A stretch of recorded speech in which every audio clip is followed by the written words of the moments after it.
I'm Momfluential, and I've teamed up with Pepperidge Farm Goldfish to show you how to make this festive 4th of July firecracker treat with holiday goldfish crackers.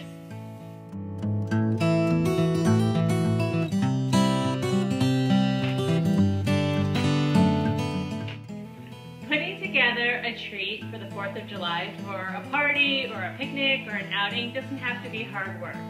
First, you'll have to assemble your ingredients.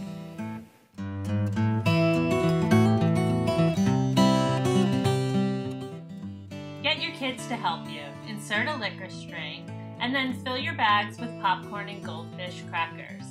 When you're done filling your bags, tie them with decorative tinsel, string, or whatever decorative items you have hanging around the house that are festive for the 4th of July. Now we're ready to head to a parade or a picnic or the fireworks.